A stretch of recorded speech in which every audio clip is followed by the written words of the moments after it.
Samahan niyo ako sa aking pagluluto kung ano nga ba ang mga sangkap na ating nilagay para sa ating masarap na sabaw na hihigupin dito. Yan.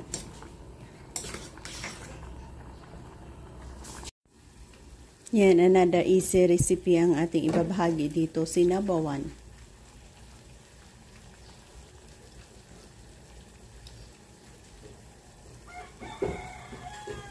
Kumukulong tubig, onion, garlic. Onion. Kamatis at onion.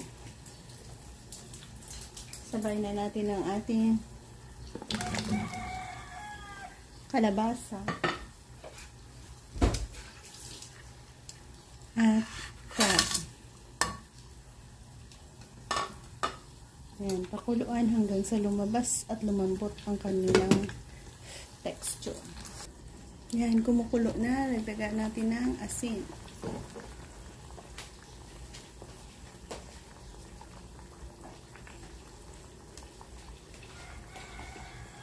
At soy sauce o patis. Hindi pala soy sauce. Fish sauce.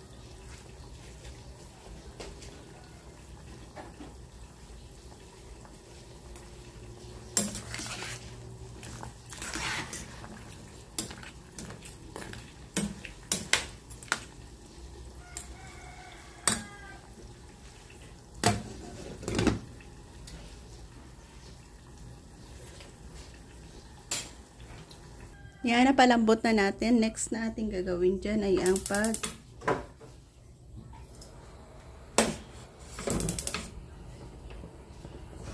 lagay ng ating gulay na lupo. So, masustansyang gulay. At masarap. Ayan.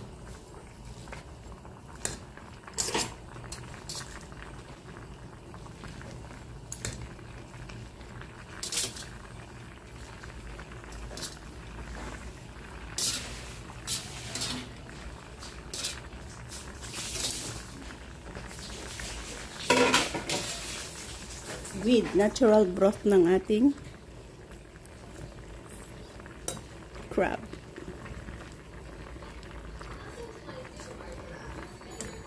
Yan. Thank you guys for joining me. Nagkaroon na naman tayo ng masarap na hihigupin dito. So, bye-bye. God bless and thank you guys.